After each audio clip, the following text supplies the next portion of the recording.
Welcome to This Wild Journey, the podcast where your body, your brain, and your battle plan come together.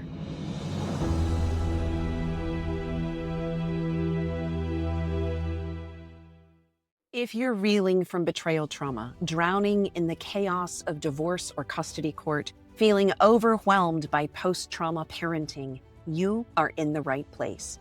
We're here to untangle hard truths that bring clarity and courage so you can reclaim your power, protect your peace, and resolve trauma without reliving it. Let's get to work.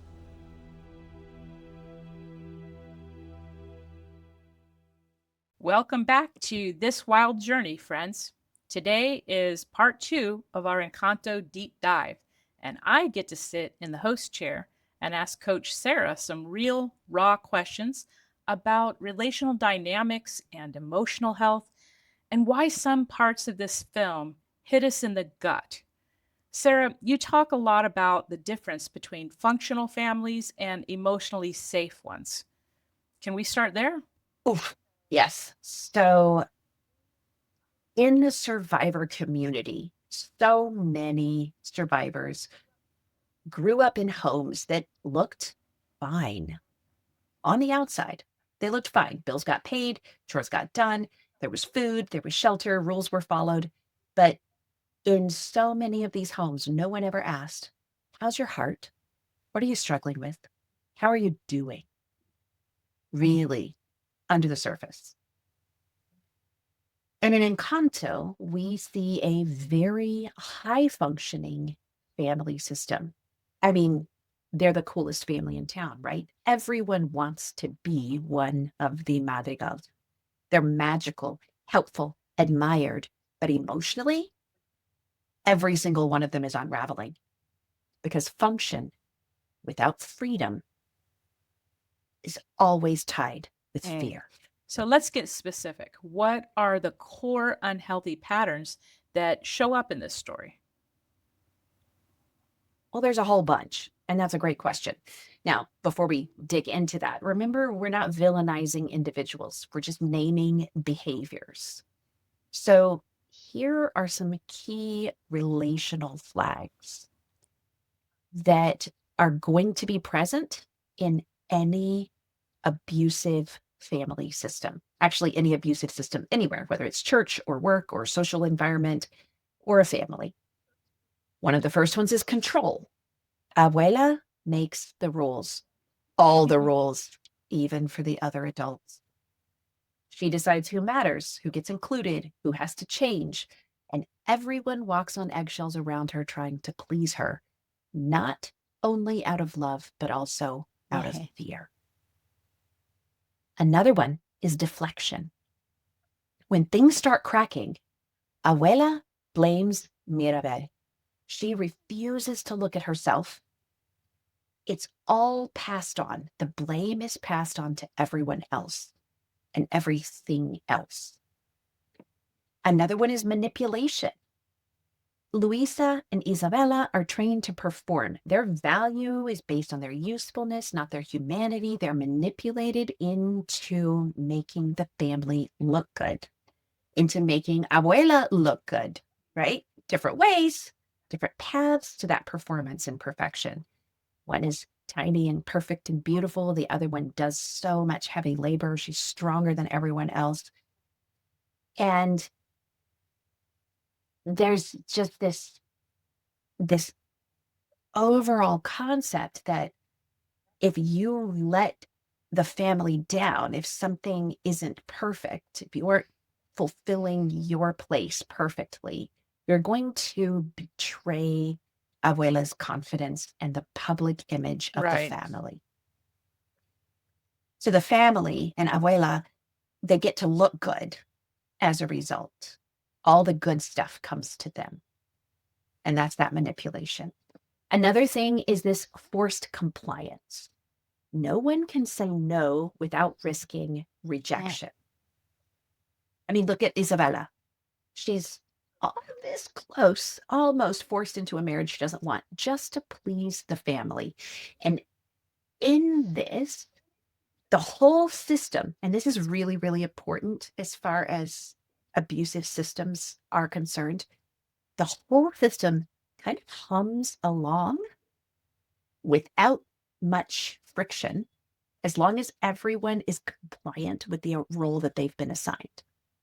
As long as no one breaks out or thinks for themselves or does anything outside of the role that's been forced onto them, as long as they're compliant with the control, with the manipulation, with the deflection, with the isolation, with the entitlement, with the intimidation, the system kind of hums along like a well-oiled machine. It just takes one person refusing to be blindly compliant to change the whole thing. And the last one, I mean, there's other things I could point out, but the last one I'm going to mention right now is isolation. When someone or multiple people are pulled away from healthy relationships by the person who is controlling and pulling all the strings. Bruno is where we see this a lot in the Encanto movie. Bruno effectively just gets erased. He's not just excluded, he's erased. And he still lives in the house, but none of the kids know. He's in hiding. He's behind the wall, just trying to get a peek at his family that he deeply loves, that he is completely isolated. Why? Because he saw the patterns, because he could see what was coming next, because he had really good pattern recognition, like so many survivors do. And that wasn't okay. And the whole time, Abuela thinks she's protecting the family. And that's what makes it so heartbreaking. Yes. And I think it's a really important point to point out. There are, I believe, 3 categories of people in situations like this. There are evil people, people who are hell-bent on doing harm. There are broken people who are not willing to do the work to change and to become healthy. And there are broken people who are willing to do the work to become healthy and change and do things better. I don't think there are any unbroken people in the world. I think we're all broken in some level, whether it's by selfishness or trauma or whatever else. It is important to acknowledge that brokenness and work on ourselves. So you have evil people, you have broken people who won't do the work, and broken people who will do the work. Any collection of broken people who are willing to do the work, you can build something with that. You can't build something with evil people, and you can't build anything safe and healthy with broken people who won't do the work. So Abuela isn't evil. Her trauma, though, losing her home, her partner, everything, starting over from scratch, creates this fear-based drive to control. And she believes that if everyone just does what I say, we'll be safe. But that mindset turns love into control and ultimately into coercion. Because if you feel that you're entitled to control others and then they don't comply, you're going to try to force them, right?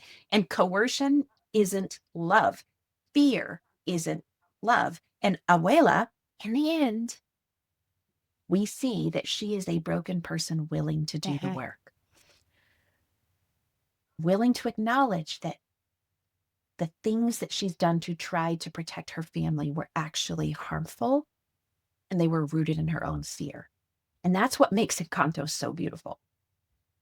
Let's dive a little bit more into entitlement. So what does that really look like in Abuela's role?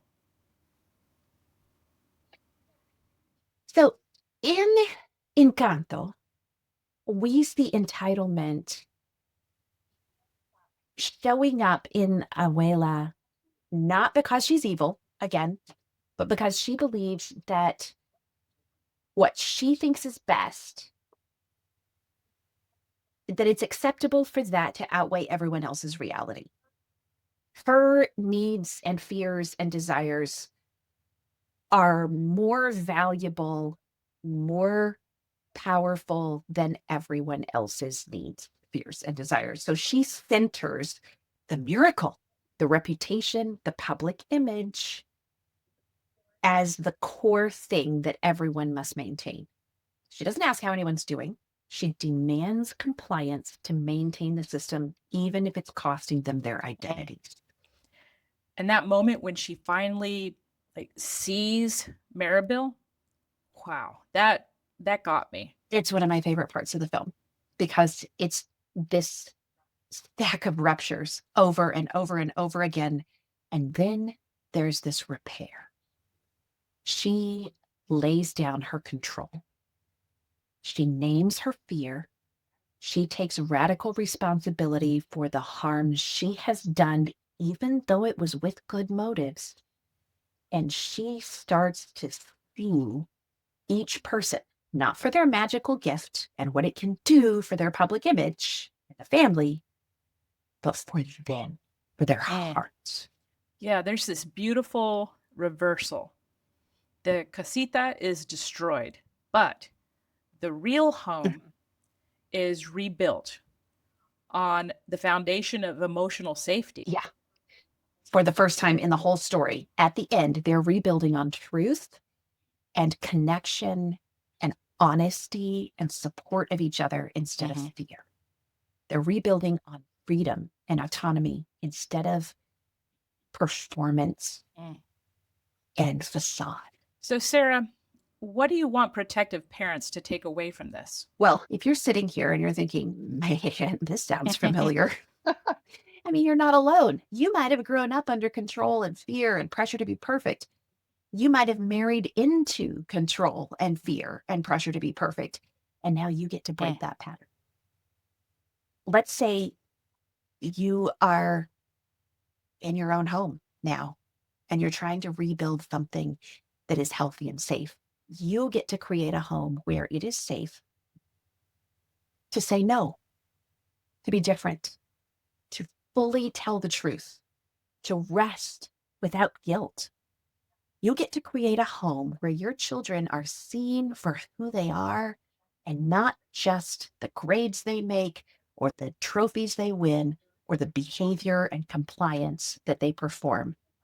Who they are, not what they do. And we made something to help you to do exactly that. Yes, we did. So if you haven't downloaded it yet, I want to encourage you to go grab our free resource. It is a family movie night discussion guide, one sheet on Encanto, helping kids build emotional safety through story. It's got age-appropriate questions, trauma-informed language, and different tools to help your kids understand what's really happening in the story and transfer that into their own experiences. This is one of the ways that you can help your kids to learn to spot healthy and unhealthy relational patterns and even the red flags of abuse without ever naming your abusive co-parent or other abusive family members. You don't have to point fingers. You can just let them start to extrapolate the concepts and the principles and apply it to their own lives with a goal for a healthy future. And you can use it for movie night or homeschool or church groups, whatever. Yes, because you and I both agree that your kids deserve to grow up emotionally safe, and you deserve to have emotional safety too. And thanks for joining us. And always remember, you don't have to walk this wild journey all alone. We'll see you next time. And don't forget to turn your next movie night into a powerful tool for emotional growth. Grab our free one sheet in the link in the show notes. Brought to you by Wilderness to Wild. www.thiswildjourneypodcast.com.